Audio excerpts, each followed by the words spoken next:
Good morning. It's Monday, June 7th, and I'm Kenny Polcari, and this is host of the party, Morning Market Commentary. Everything you need to know to get your day started, and then some. So what do we need to know? It was a Bitcoin palooza in Miami Beach, Florida this weekend, and also in El Salvador, but we'll get to that in a minute. Janet Yellen over the weekend pushes for Joe Biden's $4 trillion spending package, especially if it does nothing other than spur inflation. The G7 inked an agreement over the weekend for a global corporate tax rate of 15%, but not so fast. Not so fast. It's nowhere near being done at all. But there is supposedly an agreement in place. Treasury yields are up. Oil's churning. The dollar is up. Gold is down. Bitcoin and Ethereum are up a little bit. And Dogecoin is doing nothing. And tonight for dinner, we're going to have the T-bone from Trentino, Alto Adige, but we'll get to that in a minute. It's a northern part of Italy, right on the Austrian border. Very interesting, but we'll get to that in a second. So stocks edged higher on Friday, right? Treasury yields retreated a little bit, sending stocks higher. The NFP report that we saw noted that while we did add jobs in May, we didn't add enough for it to be a problem, right? We got less than we expected, but we got certainly ahead of the disaster report that we had last month. The other part of the report showed that unemployment did fall to 5.8%, down from 6.1%, but still not enough to sop up all those additional jobs that are out there that apparently nobody wants, right? Additionally, the average hourly earnings did climb to 2% year over year, and they did rise 0.5% month over month, right? Which is stronger than the 2% expected rate. But it all plays right into that good witch scenario, right? Good witch, bad witch, good inflation, bad inflation that we talked about last week in terms of market perception. And that's exactly what we saw, right? The news out of the NFP where we created just 559,000 jobs, a little bit low to 675 we were looking at, but ahead of last month, like I said, and the fact that average hourly earnings are on the uptick all suggests that that's a robust recovery and that we'll get a rising tide to lift all boats. So that's the good inflation. The bad inflation would be if we saw the rising prices, but falling wages, right? Or stagnant wages would be bad inflation. But in this case, the story was, or at least they made it out to be, that it's okay, that this inflation, if we get any, is going to be good. But remember, it still remains transitory. Nobody from the Fed yet is suggesting at all that the inflation idea is spinning out of control. And you know how I feel. I'm on the opposite side of that argument, but what do I know? I'm not in the Fed. As a result, there weren't really any fireworks per se. Stocks moved higher, kind of in a very kind of normal fashion. There was no panic, but as you would expected, Nasdaq outperformed. Naturally, it did because the Nasdaq once again has gotten beaten up. So when the news turns positive and the outlook says, "Okay, we can deal with this," they're going to go after all the stocks that have been beaten up, and that's exactly what they did. The Nasdaq rallied 1.5% or 200 points. The S&P was up 38 points or 0.8%. The Dow was up 180 points, but that's only 0.5%. And the Russell added 7 points, only 0.3%. So we saw all the action really in the tech names, right? But much of the chatter was around the massive Bitcoin conference that was taking place in Miami Beach, Florida. I mean, this is the first in-person live event, and they created all this hysteria. It was in all the newspapers. They were talking about it as the week ended, and they were, people were posting who was there, who wasn't there. They had hotels sold out all the way up through North Miami Beach. Restaurants sold out. You couldn't get a place to eat. I mean, it was as you would have imagined what life was like before the pandemic, right? It was also reminiscent, though. There was so much excitement built around this Bitcoin conference. It was almost reminiscent of those CDO conferences that used to take place prior to the meltdown of 2008. But let's not even go there. I'm really not trying to compare the two. I'm just saying that the excitement level was the same. And part of that was surely people that were breaking out of 1 year of being locked down. All good. Listen, and the weather was perfect. It was hot. It was sunny, so it was perfect. The beaches were crowded. It was all good, right? Twitter was on fire over the weekend with posts and analysis and who was there and who was sending pictures and who was talking about what was going on. It was all very exciting, and expect to hear more about this today on all the cable channels. They've been talking about it all day. It was on the front page of the newspaper, all the excitement building up around Bitcoin and blockchain, right? It's really about blockchain. Let's not confuse this, because the future is going to be about blockchain. Bitcoin will be part of it, but blockchain is really where you want to be. So Look, the fact is, it's here to stay. Blockchain is here to stay, and most likely Bitcoin too. So, the days of being a non-believer are probably over, and you should start to educate yourself to understand on what that means really to you, to the future. What does blockchain mean? Where does Bitcoin fit in that? Where does Ethereum fit in that? And so just so you understand, it's time to maybe get a little bit of exposure, which doesn't mean jump all in by any stretch. It just means dip your toes, understand it, get a little bit of exposure. We've talked about that.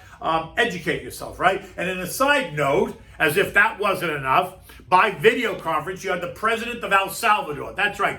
El Salvador, an emerging kind of developing third world country, comes on the video right in the middle of the Bitcoin conference and announces that he's gonna propose legislation in the next week to make Bitcoin legal tender in his country. It'll be the first sovereign nation to adopt it as a legal tender as they partner up with Strike, which is a digital wallet company, and they prepare to build this 21st century modern financial infrastructure. And so, I scratch my head because my first thought would be, dude, you better make a 21st century country first versus this 21st century modern infrastructure. But that's a whole nother conversation. So keep your eyes open for that. I'm not saying by any stretch the El Salvador news should cause anybody to go out and buy Bitcoin at all. But I think it was just part of the excitement. You'll see it all over Twitter. The guy comes on the video, people start cheering and screaming and crying and hugging and kissing. I mean, it was a little bit ridiculous. In fact, on Friday, I was on TheStreet.com with Catherine Ross, one of their anchors that hosts this daily LinkedIn Live commentary. So I was on Friday with her, and one of the conversations was about Bitcoin. And while the conference itself was not the topic, I was talking more of what it looks like on a charting basis and what levels to watch in this head and shoulders pattern that it's making. You can find this video on TheStreet.com. You can also find it on my Twitter page because I reposted it. But in it, I talk about completely ignoring all the cryptic messages that Elon Musk chooses to send out that drives, all the groupies crazy. I tend to shut that noise out, and I'm not buying or selling Bitcoin based on what Elon Musk says or doesn't say.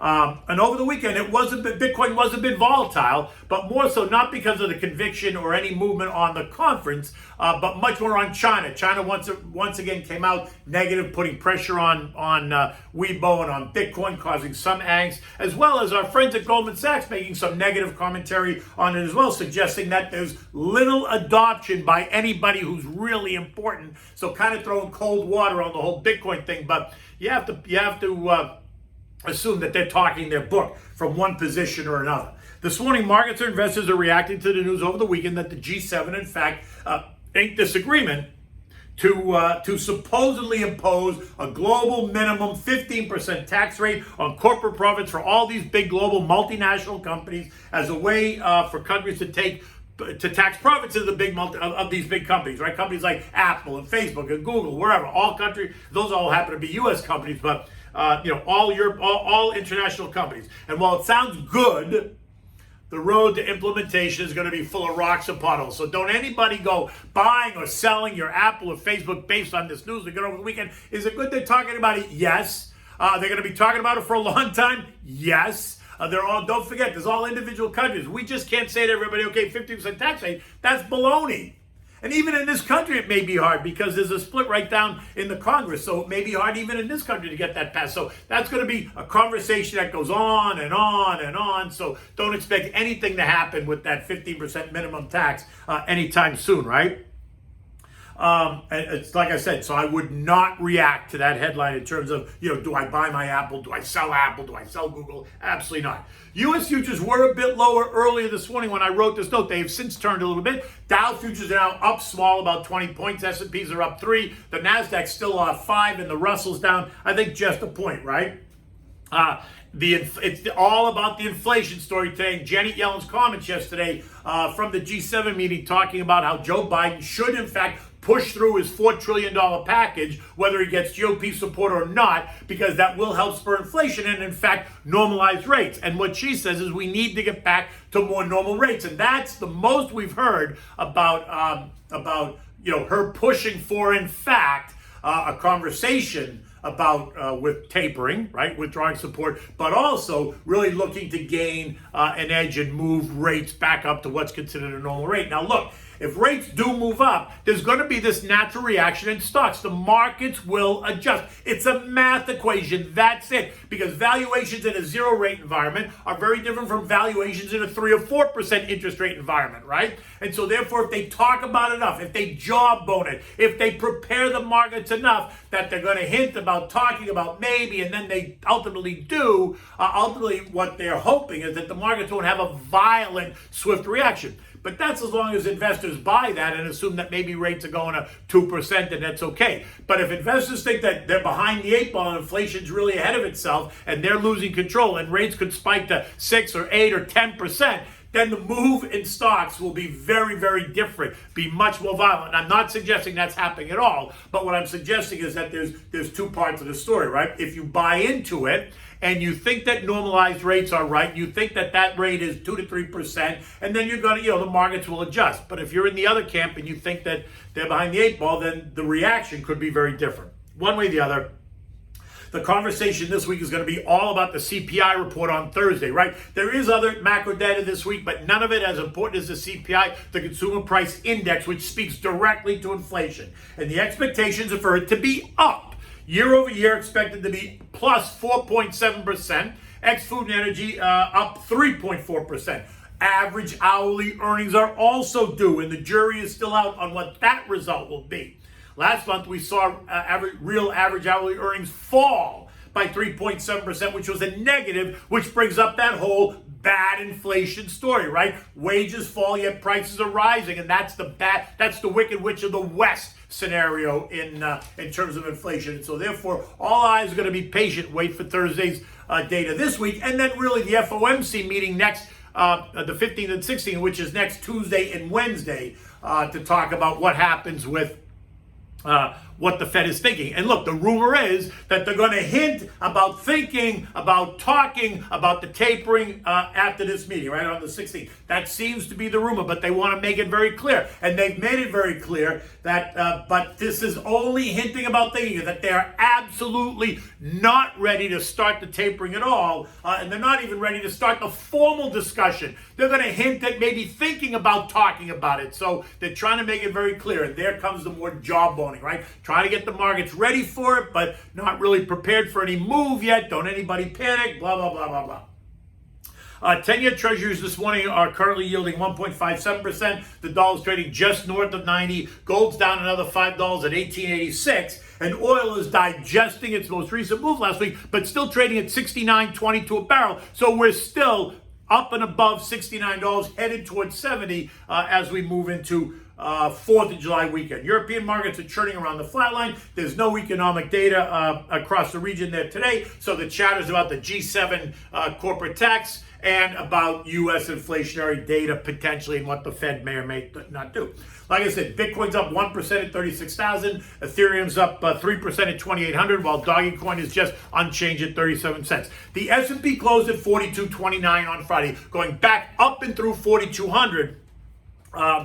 But yet stalling out kind of at this, the range where we've been stuck, right? The range that we've been in for 2 months has been 4,100 on the downside and 4,250 on the upside. So it's been in that 150-point range for, 2.5 months, since April 16th. So it's actually almost 2 months that we've been stuck really in that range. If you draw the trend line, though, the trend line's a little bit different. It shows support down at 41.25, really, but yet resistance at 43.25. So there's certainly more upside based on the trend line that the market could go. My sense is, I feel it's a little bit stretched here. It's a little bit tired, that we got to see it actually pull back a little bit before we see the surge. And I do think we will see the surge after we kind of get through what's coming up in terms of inflation and the Fed meeting and what's coming out of the Fed.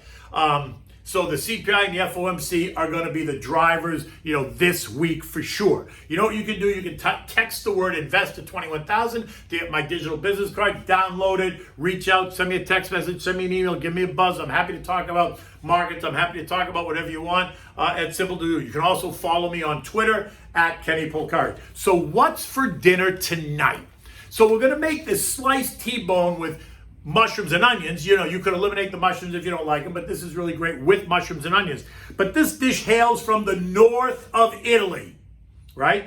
It's from a region called Trentino Alto Adige, right? Which is right. It's kind of a complex area because it used to be Austrian, but then Napoleon Bonaparte annexed the property back in the early 1800s, 1805, 1814, during his rule. He annexed that part of Austria and made it Italian, and he renamed it Alto Adige, which is that region, right? And it reflects the Adige River, which runs southeast through the region down into the Adriatic, right?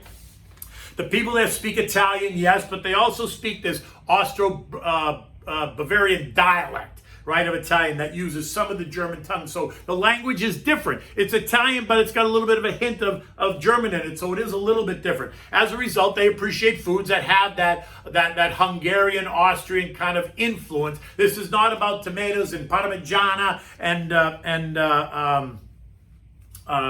pasta, right? This is about foods that use sauerkraut and horseradish and liverwurst, foods much closer to the Austro-Hungarian Empire than it was the Roman Empire. Anyway, for this dish takes about 30 minutes to make start to finish, and for this you need thin sliced T-bone steaks. You don't want a big thick piece of steak. You want thin sliced T-bone steaks.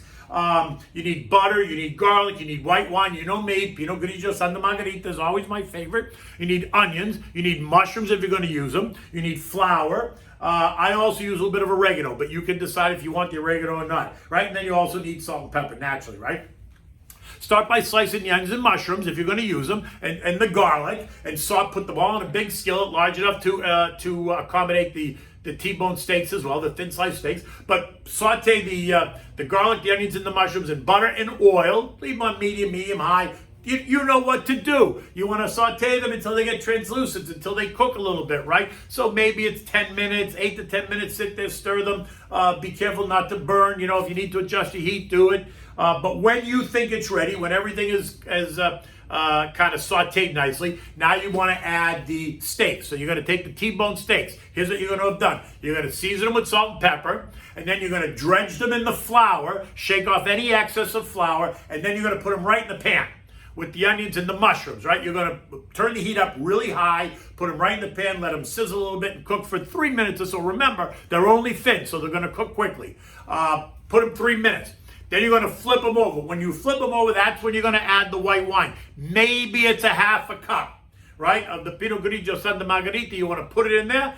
You want to keep the heat up high. You want the wine to come to a boil. You want the alcohol to burn off. And you want to cook these for another 3 minutes max. Again, remember what I said. They're going to be thin, right? And so when you get done, after that 3 minutes, now you're really done. When you serve this, you can serve it, a couple of ways. You can make a bed of the onions and mushrooms and put the steak on top. Or you can put the steak on the plate first and then bury it in the onions and mushrooms. Or you can slice the T-bone steak and put it on a big platter and then surround it by onions and mushrooms if you're going to use it more family style, right? I would serve this dish with maybe a garlic herb rice pilaf, something like that, a big green salad, and certainly you could drink your the wine. You could drink the white wine that you use to cook it, which goes well with this meal because it's not a heavy steak, right? It's a thin sliced steak. Or you could use a lighter red. I wouldn't get anything too robust because it'll overpower your taste buds. But I would probably, if I were going to drink red, I would drink like a Chianti, right? A simple Chianti would be good with this as well. In any event, the day is just getting started. The markets are about to open. Have a great day. I'll see you tomorrow.